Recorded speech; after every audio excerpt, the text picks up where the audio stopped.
Minha pergunta, na verdade, ela é uma pergunta dupla, porque são vários fatores que a gente viu e a gente se acompanhou agora com a Vitória. Me chama a atenção o fato de que a personalidade dominante era o mais jovem, que foi inclusive o mais jovem quem atirou no outro, que provavelmente pode não ter tido a coragem de se matar ou não cumprir o acordo e etc. Eu queria entender se a gente pode classificar, por exemplo, o mais jovem, o dominante, o líder, como psicopata, e se teria como os pais identificarem sinais de qualquer adolescente problemático que pudesse planejar um ataque como esse. Porque eu imagino que esse tipo de história bata muito fundo no peito de pais que veem filhos jogando videogame, ou fazendo arminha com a mão, ou tendo comportamentos um pouco mais estressados e à flor da pele. Como um pai pode se dar conta de que seu filho talvez tenha uma personalidade parecida com a do Guilherme ou esteja planejando algo assim? Bom, eu posso te dizer o seguinte, eu participei de um simpósio na Holanda, onde se discutia o seguinte: se arminhas de brinquedo para criança teriam o efeito de estimular a agressividade ou exatamente o contrário, se seriam instrumentos através do qual a criança colocava para fora de maneira catártica a sua agressividade. Eu particularmente tenho a tendência de sentir mais dessa forma, sabe? Quanto à sua pergunta relacionada com a questão da percepção dos pais, né? Da percepção, frente a uma situação como se o filho é eventualmente um psicopata, é outra zona ambígua, viu? É outra zona. Eu perguntaria para você, para o ouvinte, existe um assassino que de alguma maneira não seja um psicopata? É óbvio que o sujeito equilibrado... Né? Como? Para cruzar essa linha? Para cruzar essa linha, exatamente. Tem alguma coisa. Mas o assassinato ele não precede o planejamento, doutor, ou não? Nesse caso, aconteceu o que a gente chama de pré-intencionalidade. Porque foi extremamente desenhado. Esse jogo todo, a gente percebe, inclusive, dá a impressão quase de um bailado, de um balé. A maneira, eu fiquei muito impressionado. A sensação que passa é que eles são uma espécie de ninjas, lutadores de arte marcial. Sim. É impressionante como eles são competentes na arte de matar, e matar com crueldade. Tudo isso tem um significado, e a sua pergunta é ótima. Como é que o sujeito cruza? Quando ele cruza, a gente pode tentar, principalmente advogado de defesa, faz muito isso.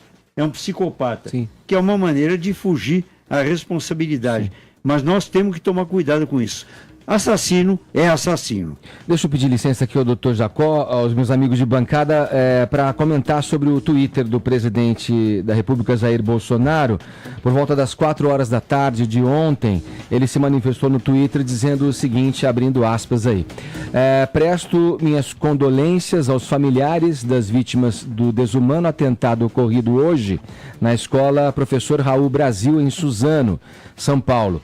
Uma monstruosidade e covardia sem tamanho. Que Deus conforte o coração de todos, fecha aspas. Aí a gente vai a Brasília conversar com o Zé Maria Trindade. Depois disso, Zé, teve aí mais alguma manifestação do presidente ou alguma manifestação oficial do Palácio do Planalto? Que tipo de discussão essa tragédia levantou aí pelos corredores de Brasília? Bom dia, Zé. É isso, muito bom dia, Edgar, bom dia a todos, bom dia, doutor Jacó. Olha, Edgar, a ideia geral do que eu pude ouvir ontem, pois não? Está ouvindo? Agora foi. Está ouvindo? Tá. Agora sim. Vamos lá. Então, bom dia, Edgar, bom dia, doutor Jacó, bom dia a todos. Olha, Edgar, a média do que eu pude sentir ontem aqui em Brasília é de que todos estavam assim nessa linha do doutor Jacó, tentando entender exatamente o que aconteceu.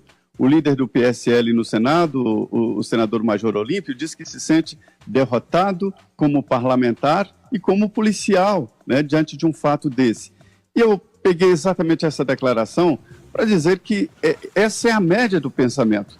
Todos aqui se perguntam o que a política pode fazer, o que o Estado pode fazer para evitar ações como esta e não só lamentar.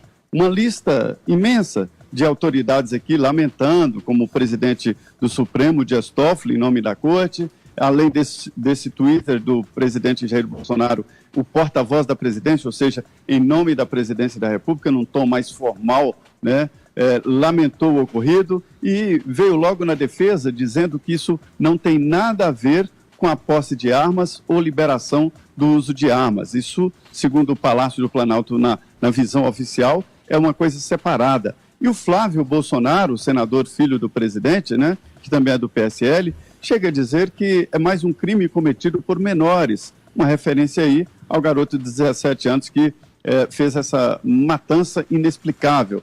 E o ministro Sérgio Moro disse que o que pode fazer é lamentar.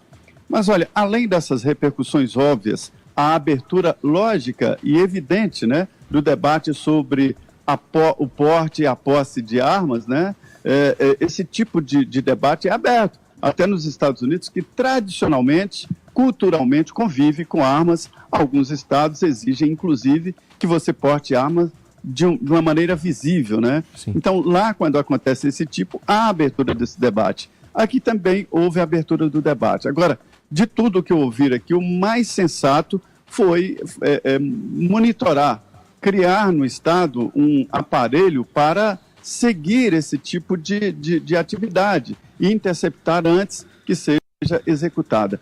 Edgar, isso já é possível, já existem tecnologias que podem identificar uma possível ação desse tipo e interceptar antes, e nos Estados Unidos isso já está sendo acompanhado.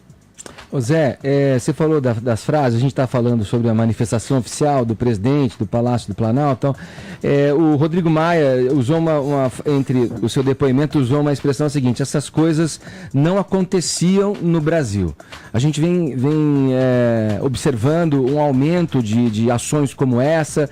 Citamos ontem, quando tivemos contato com essa terrível notícia de Suzano, a escola de Goiânia, também a escola em Realengo, no Rio de Janeiro, aquele atirador também em Campinas, na Catedral Metropolitana de Campinas. Quer dizer, são coisas que vão se sucedendo dentro da nossa cultura, de um povo sempre sorridente, um povo de bem com a vida, apesar de todas as adversidades do brasileiro, sempre foi um povo, digamos, da paz, né? E o ministro Dias Toffoli também disse que violência como essa não faz parte da nossa cultura. São pensamentos que de um lado você vê, né? Nessa fala do Rodrigo Maia e do Dias Toffoli, esse tipo de abordagem em frente a um tema relacionado à violência urbana. Do outro lado tem a trupe governamental, enfim, o próprio presidente da República, com suas políticas, com seus pensamentos, de como conduzir essa questão, botando na mão do cidadão um poder que deveria ser, aí eu falando, do Estado, implementado, aprimorado, né? Desarmando, na verdade, o bandido e não armando o chamado cidadão de bem.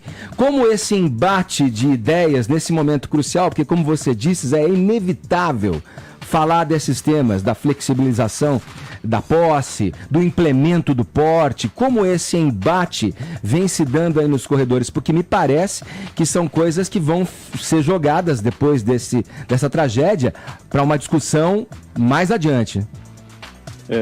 Olha, além desses nomes aí que você citou, do presidente Dias Toffoli, do presidente da Câmara, o vice-presidente da República, Hamilton Mourão, ele foi muito claro, isso não era coisa de Brasil, né?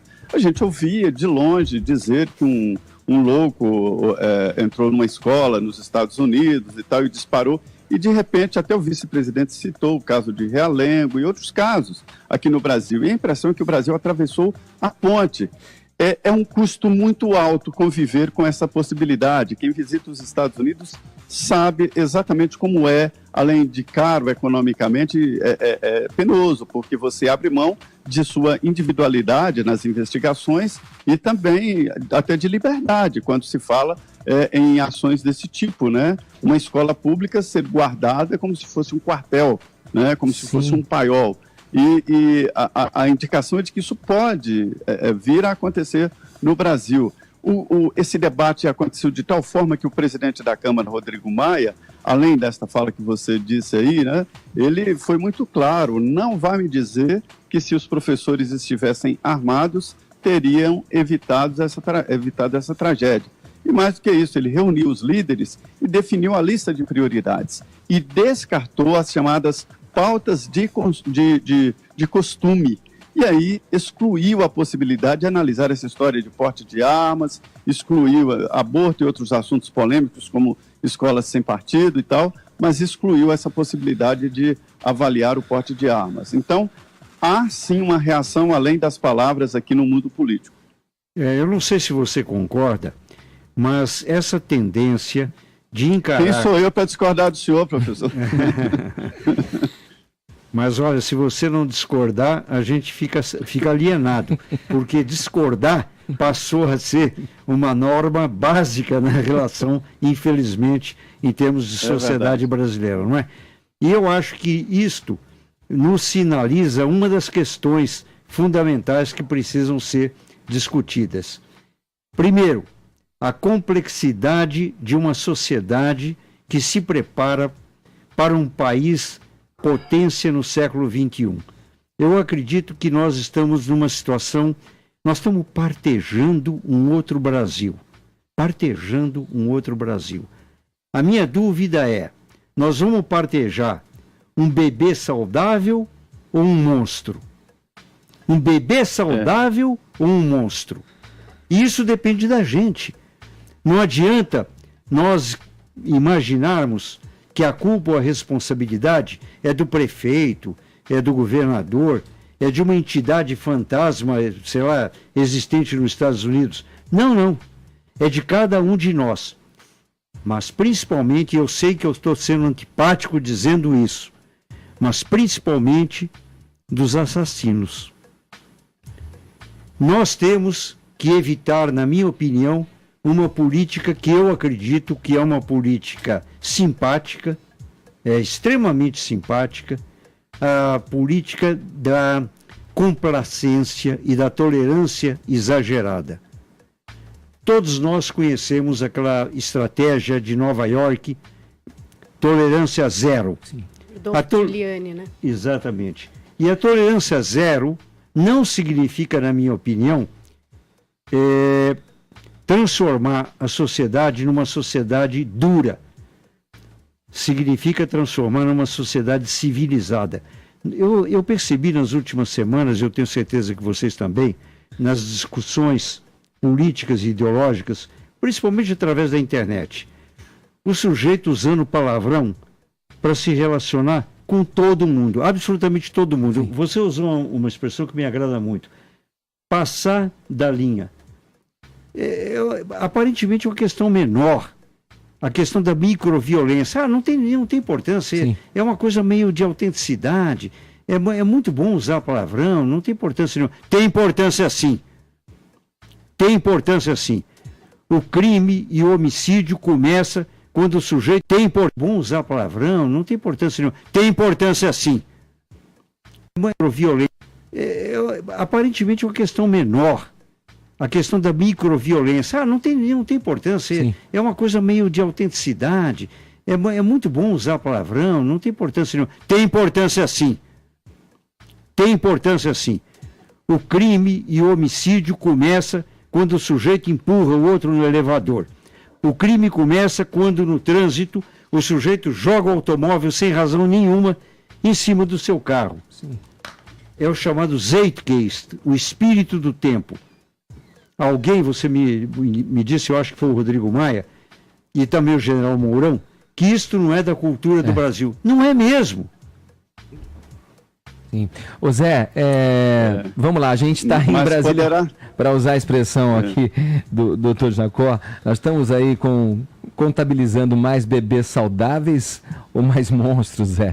Boa, posso aproveitar e me dar uma pergunta, Zé, para você? Como é que em Brasília está o clima de julgamento dos políticos que tomaram proveito dessa tragédia ontem? Porque ontem se falou muito, tanto de um lado quanto do outro, que vários políticos estavam tentando tirar alguma vantagem, seja pró